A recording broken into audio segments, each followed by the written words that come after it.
बिस्मिल्लाहिर्रहमानिर्रहीम, अस्सलाम वालेकुम। आज की इस वीडियो में दो अहम इश्यूज़ के ऊपर आपसे बात करूंगा। एक तो कर्क में चंद रोज़ कबल हिंदुओं का एक मंदिर जलाया गया। इस वाक़े पर पूरी दुनिया की जानिब से पाकिस्तान के ख़िलाफ़ एक मज़म्मत और पाकिस्तान के ख़िलाफ़ सख्त बयानात सामने आए। खुसूसन भारत के अंदर इस मामले को बड़ा हाईलाइट किया गया। भारत जो कि पाकिस्तान को बदनाम करने का कोई भी मौका हाथ से जाने नहीं देता।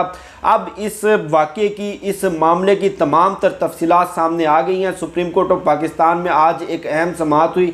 IG खैबर पख्तूनख्वा ने ये जो मामला था मंदिर जलाने का और इसके पसे पर्दा जो लोग शामिल थे और ये वाक़या किस तरह से प्लान किया गया, सारी तफसीलात आज सुप्रीम कोर्ट ऑफ पाकिस्तान और पाकिस्तानी अवाम के सामने रख दी हैं। और उसके साथ साथ PDM जो कि पाकिस्तान डकैत मूवमेंट इस वक्त तक बन चुकी है और उसकी गली सड़ी लाश कोई भी जमात अपने कंधे पर उठाने को तैयार नहीं। अब एक नया प्लान सामने आया है पाकिस्तान में इंतशार और तशद्दुद फैलाने का PDM की जानिब से। उसकी भी अहम तफसीलात से मैं आपको आगाह करूँगा।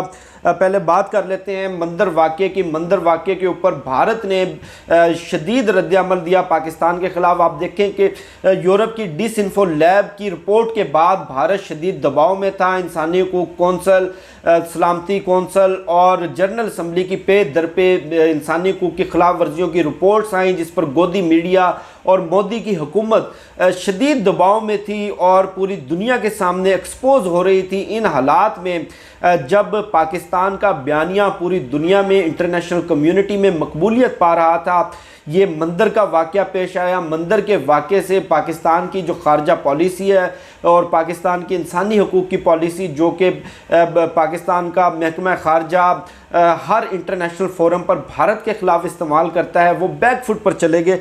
आज इस वाक़े के हवाले से IG खैबर पख्तूनख्वा ने सुप्रीम कोर्ट ऑफ पाकिस्तान में एक रिपोर्ट पेश की। उस तफ्तीशी रिपोर्ट के मुताबिक मैं चीदा नुकात आपको बताऊँगा।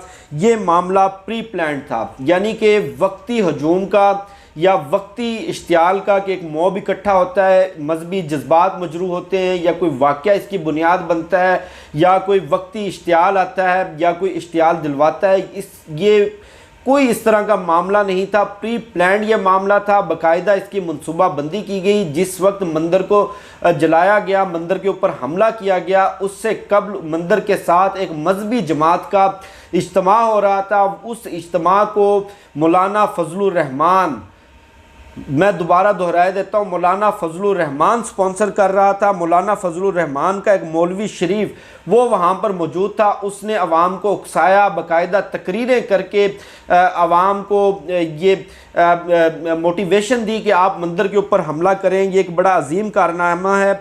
अब आप देखें कि फजलुर रहमान के बारे में हम बारहा कहते रहे हैं कि इसकी जमीयत उलमा इस्लाम, ये जमीयत उलमा हिंद की सब फ्रेंचाइज है। जमीयत उलमा हिंद वो जमात है जो पाकिस्तान के ख़िलाफ़ नफ़रत और भारत के जो कश्मीरी और भारत के दीगर मुसलमान हैं उनके ख़िलाफ़ जो नरेंद्र मोदी के मुजालिम हैं उनकी हमायत करती है। पाकिस्तान के ख़िलाफ़ नफ़रत पूरी दुनिया में फैलाती है, पाकिस्तान को ख़त्म करने की बातें करती है। उस जमात का एक छोटा सा सेक्शन के लिए, छोटी सी फ्रेंचाइज के लिए जमीयत उलमा पाकिस्तान है।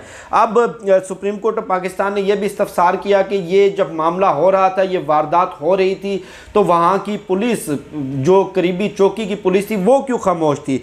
उस पर IG खैबर पख्तूनख्वा ने कहा कि मुतलका पुलिस के 109 लोगों को मुअत्तल किया गया। अब आप देखें कि वहाँ पर इस जमीयत उलमा इस्लाम का कितना इन्फ्लुएंस रहा है। वहाँ पर हुकूमत करते रहे, अपने लोगों को इंजेक्ट किया है, वहाँ पे अपने लोगों को इन्होंने लगाया। 300 लोगों के ख़िलाफ़ मुकदमा दर्ज किया गया और इस वक्त तक करीबन 40 लोगों को गिरफ़्तार किया गया। सुप्रीम कोर्ट ऑफ पाकिस्तान ने तमाम मुल्ज़मान को गिरफ़्तार करने का हुक्म दिया है और मंदिर की 2 हफ़्तों में दोबारा तामीर का हुक्म दिया। और जो मंदिर की दोबारा तामीर और उसकी मुरम्मत पर जो भी अखराजात आएंगे वो मौलवी शरीफ से वसूल किए जाएंगे और जिन लोगों ने मंदिर को नुकसान पहुँचाया उनसे वसूल किए जाएंगे। अब आ जाते हैं थोड़ा सा PDM पर। अब आपने देखा होगा कि लाहौर जलसे के बाद बुरी तरह से एक्सपोज हुई ये पूरी तहरीक। मरियम नवाज़ को हर महाज पर शिकस्त का सामना करना पड़ा। पहले आर या पार की धमकी दी गई, फिर डेट्स एक्सटेंड की गई 8 दिसंबर से 16 दिसंबर, 16 दिसंबर से 31 दिसंबर, दिसंबर भी गुजर गया, 2020 भी गुजर गया, अब 31 जनवरी पर मामला चला गया। इस दौरान पाकिस्तान पीपल्स पार्टी ने पीडीएम से बिल्कुल हाथ उठा दिए और जिस तरह से मैं कहता हूं कि 27 दिसंबर की तकरीर में आसिफ जरदारी ने पीडीएम के ताबूत में आखिरी कीलें ठोंक कर उसकी तदफीन का मुकम्मल इंतज़ाम कर दिया है। अब पीडीएम एक मुर्दा लाश है, गली सड़ी लाश है जिसको कोई भी कंधे पर उठाने को तैयार नहीं। भावलपुर जलसे में भी आपने देख लिया होगा कि किस तरह अवाम ने इन लोटों को मुस्तरद किया, किस तरह अवाम ने इन कौमी चोरों को मुस्तरद किया। अब एक नया प्लान इनका सामने आया है। कल मेरे शो में जनरल नईम खालिद लोधी साहब भी थे, उन्होंने भी यही बात की, कुछ दीगर सहाफ़ी भी यही बात कर रहे हैं कि अब पीडीएम ने प्लान बी के ऊपर काम शुरू कर दिया है। प्लान बी में 3 जमातें, सियासी जमातें साथ होंगी, जिसमें फजलुर रहमान और मुस्लिम लीग नून और अवामी नेशनल पार्टी, ये 3 जमातें साथ होंगी। प्लान कुछ यूँ है कि इन जमातों ने एहतजाज की आड़ में रियासती इदारों के ऊपर, कानून नाफिज करने वाले एहलकारों पर हमले करने हैं, उनको तशद्दुद पर उकसाना है और इस मकसद के लिए 15 कैमरे भी हायर कर लिए गए हैं। और कुछ वैसे हैं तो हमारे ही सहाफ़ी भाई, लेकिन चूँकि हमारे सहाफ़ी भाइयों में हमारी सफ़ों के अंदर काली भेड़ों की तादाद ज़्यादा हो चुकी है, कोई करीबन 1.5 दर्जन सहाफ़ती काली भेड़ें भी इस मकसद के लिए हायर की गई हैं। प्लान कुछ यूँ है कि पहला जो धरना होगा, पहला जो एहतजाज होगा वो इलेक्शन कमीशन के सामने होगा। इस दौरान पुलिस के ऊपर, कानून नाफिज करने वाले इदारों के ऊपर हमला किया जाएगा। बाकायदा डंडा बरदार फोर्सेस तश्कील दे दी गई हैं। मुस्लिम लीग नून और मौलाना फजलुर रहमान की जानिब से पुलिस एहलकारों पर पत्थर बरसाए जाएंगे, उन पर डंडे मारे जाएंगे।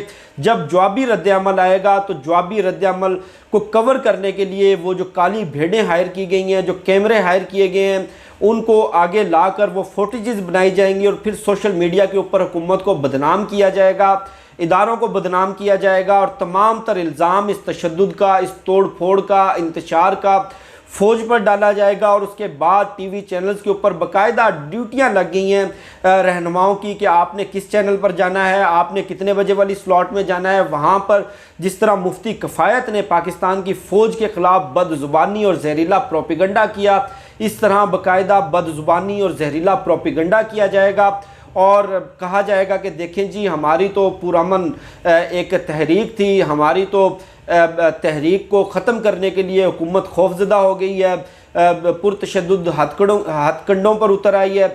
आपने नैब लाहौर वाला वाक़या भी देखा होगा कि किस तरह 300-400 गुल्लू भुट्टों के साथ मरियम नवाज़ नैब लाहौर के दफ्तर पर हमलावर हुई, पथराव किया गया, तोड़फोड़ की गई, इंतशार फैलाने की कोशिश की गई और उसके बाद पूरे टीवी चैनल्स के ऊपर, पाकिस्तान के पूरे मीडिया पर, तमाम स्क्रीनों पर लाइव नशरियात चल रही थी, प्राइम शोज़ किए गए कि जी बड़ा जुल्म हुआ, बड़ी ज़्यादती हुई जी, मरियम नवाज़ देखें जी पेशी के लिए गई और किस तरह कारकुनों पर तशद्दुद किया गया। बिल्कुल यही अब हथकंडा पीडीएम इस मरहले में भी आजमाने जा रही है कि चार्ज किया जाएगा, एक माहौल बनाया जाएगा। उस माहौल के बाद हम छोटे छोटे जलसे करेंगे, उस माहौल के बाद हम कारकुनों को इकट्ठा करके इस्लामाबाद मार्च या धरने का ऐलान करेंगे। ये थी आज की अहम तफसीलात जो मैंने आपके साथ शेयर की।